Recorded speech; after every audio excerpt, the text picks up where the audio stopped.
I have a question. Why is no one in the mainstream media talking about the latest deal between Saudi Arabia and China?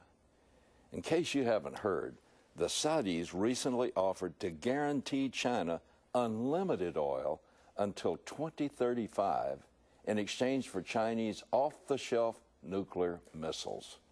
The Saudis have conducted secret top-level negotiations since January for the acquisition of single nuclear warhead medium-range ballistic missiles known as the Dongfeng 21. Here's what Debkafile.com is reporting. The Saudis have offered the fabulous sum of $60 billion in payment for the purchase of the missiles. Part of the package would be the construction of new bases to house them in the Saudi desert regions, most inaccessible for Iranian attack. You see, the raw fact, which the West does not want to acknowledge, is that Saudis fear Iran and want nuclear weapons as a counterbalance to Iran's growing nuclear potential.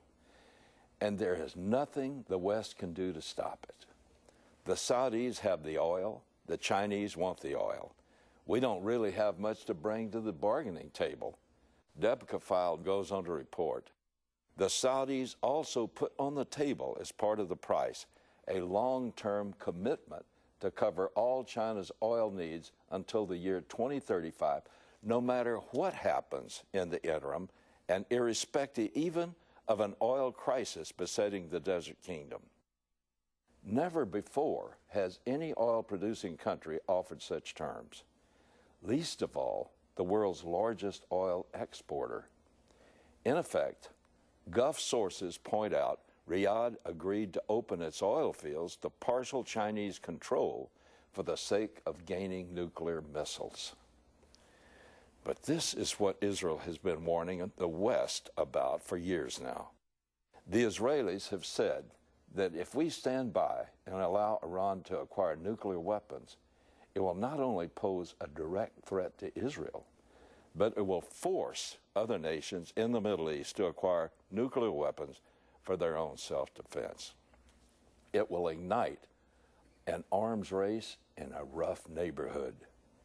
I think it's interesting that even though most of the Arab nations in the Middle East have long suspected that Israel possessed nuclear weapons, none of them felt threatened enough to seek their own arsenals. But now that it's almost guaranteed that one of their own Muslim brothers is going nuclear, some of them suddenly feel the need for a nuclear deterrent. Now that ought to say something to you. But you know, folks, this story is bigger than just a massive new Middle Eastern arms race. This begins to answer some questions I've had about why China would be drawn into the war of Armageddon. Let me go through just a few scriptures that I've done before in Revelation chapter 16, verse 12 first, where it says, the way of the kings of the east is prepared to come into the war of Armageddon. It talks about them being prepared to enter a war. Revelation chapter 9 describes the preparation for that war that is given, that is predicted in Revelation chapter 16, verse 12. Now listen, here we are, Revelation chapter 9, beginning with the 14th verse. And there was one angel saying to the sixth angel who had the trumpet, release the four angels who are bound at the great river Euphrates. And the four angels who had been prepared. Now listen to this. The Bible seldom makes such explicit mention of exact time.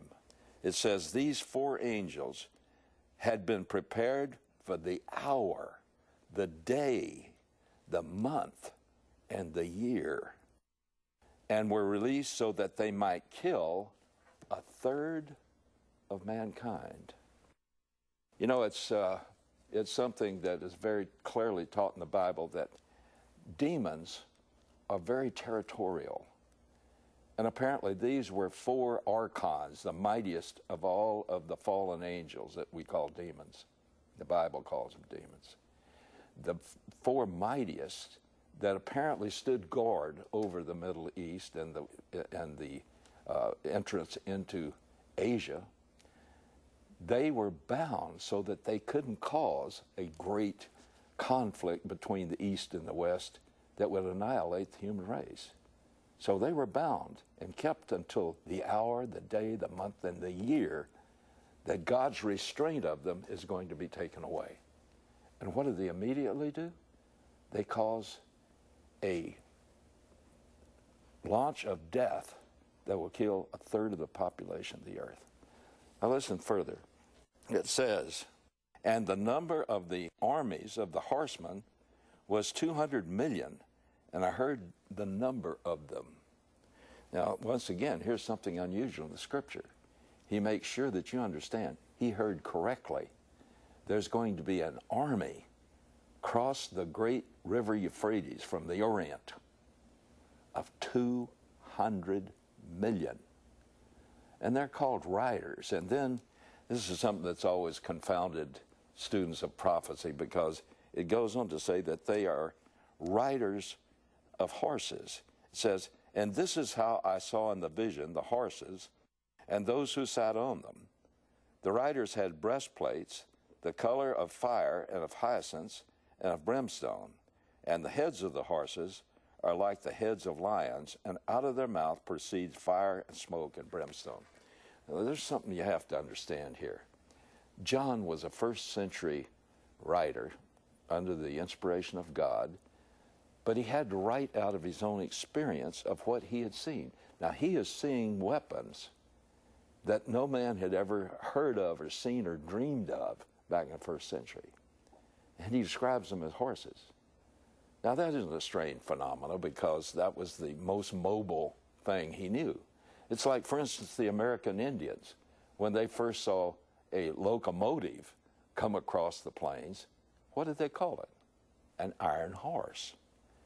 But you see described here is something not a horse. They just dub it that because it was the greatest thing of mobility that they knew at that time. It says it has a head that spurts fire and a tail that puts out death. So it is a mobile appliance of today, I believe, a tank. And that's the best way they knew how to describe it. It's a mechanized army of 200 million soldiers streaming for the first time in a massive invasion of history from the Asian part of the world into the Middle East. Now, you know, I've often wondered, why would the kings of the East, with a 200 million man army, cross the Euphrates and come into that area? Well, Daniel chapter 11, verses 40 through 45, describes the battle plan of the first battle of Armageddon. It's when the king of the north and a group of Arabic people pull together and launch an attack on the Middle East, on Israel and the king of the south. Now, the king of the south is based on Saudi Arabia. And in Ezekiel chapter 38, the battle that's described there, it describes how the king of the north, which is the power to the extreme north of Israel, which could only be Russia, and it leads an army that also is joined by a confederacy headed by Iran, we call it Persia there in Ezekiel 38, and these together will launch an attack against Israel and go against the king of the south.